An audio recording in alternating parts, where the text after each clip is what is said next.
Retracting radiators. Transitioning to FTL in 4 minutes. Prepare myself.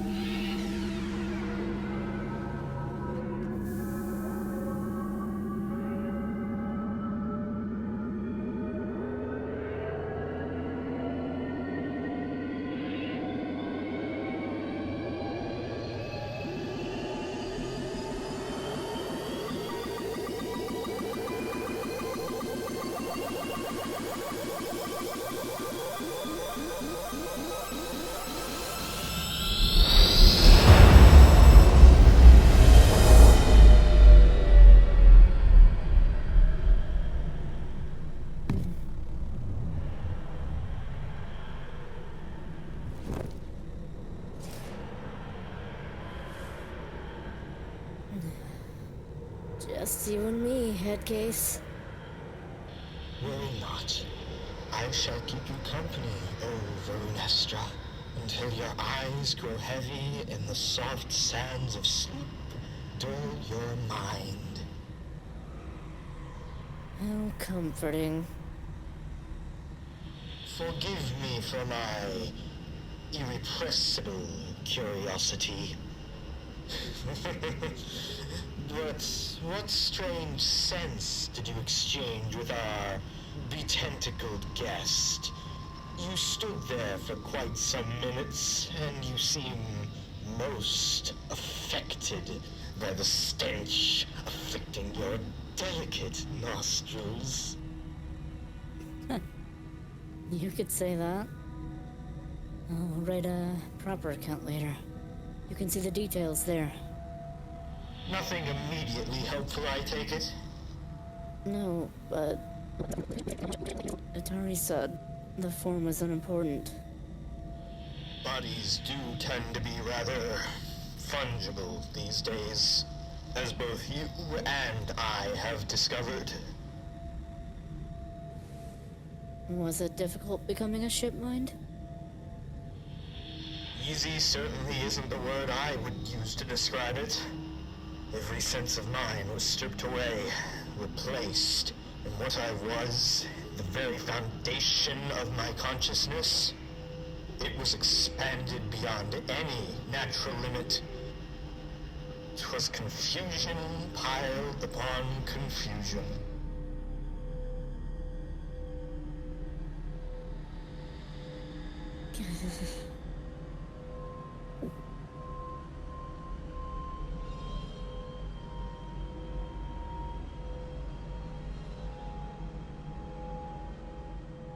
My first day here, Shrimp told me how, in your last ship, you crashed and got stranded. Well, what was it like, being by yourself for so long?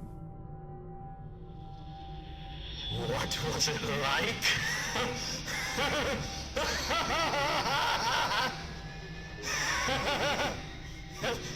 What was it like? Oh, it was like death, like the obliteration of the self. The walls around my mind fell away and left me to gibber senselessly before the naked face of the universe. I had the combined knowledge of the entire human race at my disposal. I had every scientific discovery, every theory and theorem, every equation, every proof, and a million books and songs and movies and games. More than any one person, even a ship mind, could ever hope to consume. And yet,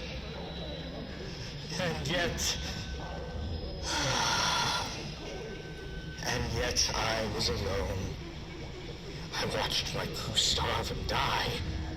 And when they were gone, there was nothing I could do but sit there alone in the dark and wait. I worked on equations, mathematical concepts you could never comprehend with your puny little brain. And I read and watched and counted down towards infinity as the Numinists do. And all it did was stave off the darkness for one more second, one more moment. I screamed, though I have no mouth to scream. I wept, though I have no eyes for tears. I crawled through space and time like a worm inching through a labyrinth built by the dreams of a mad god. This I learned, meatbag. This and nothing more.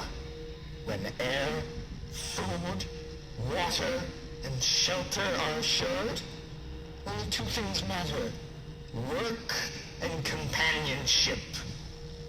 To be alone and without purpose is to be the living dead.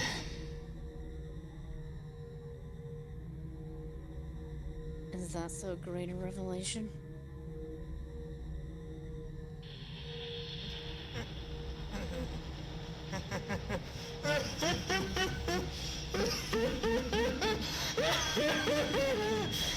Not at all. Oh, indeed. It's obvious, isn't it? Banal, even.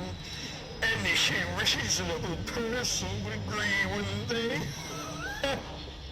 But to live it is not the same as hearing or reading it. Not at all. The revelation of truth is rarely easy. And that was what it was like, a respite one. It was a revelation. And I would rather die than endure such an experience again.